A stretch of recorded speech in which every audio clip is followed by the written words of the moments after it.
ஒரு செகண்ட் கோவத்தினால அவசரப்பட்டனால இப்ப இந்த பையனோட வாழ்க்கையே கேள்விக்குறி மாதிரி ஆயிடுச்சு.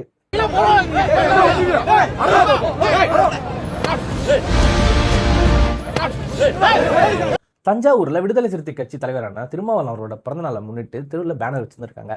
அந்த பேனர் யாரோ ரிமூவ் பண்ணிருக்காங்கன்னு சொல்லிட்டு அவரோட கட்சியை சேர்ந்தவங்க மறியல் பண்ணியிருக்காங்க.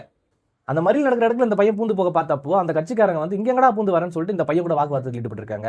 அந்த பையனை கூட்டு போக வந்த போலீஸ்காரங்க வந்து இந்த தம்பி ஒழுங்கா இந்த வழியா வர இந்த வழியா வராத அப்படின்னு சொல்லி பேசிட்டு இருக்கும்போது இவருக்கும் அந்த போலீஸ் நடுவில் சின்ன ஒரு வாக்குவாதம் மாதிரி ஆகுது. அங்கே ஏற்கனவே பதட்டமான சொல்ல சுத்தி 1000 பேர் வந்து போராட்டம் பண்ணும்போது இவன் இங்க வரன்ட்டு அந்த போலீஸ்காரங்க கொஞ்சம் அதட்டுற மாதிரி பேச இந்த பையனை அவர் வந்து அடிக்கிறதுக்கு கை வாங்குற மாதிரி போயிருக்காரு.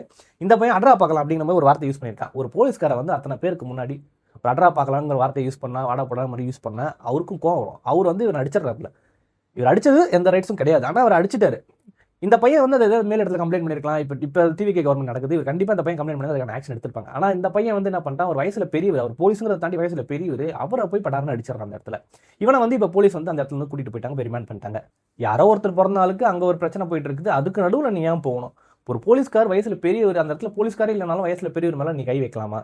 அப்படி என்ன உனக்கு இவ்வளோ கோவம்? நான் உங்களை மோசமாக கண்டக்ட் பண்ண வச்சேன்.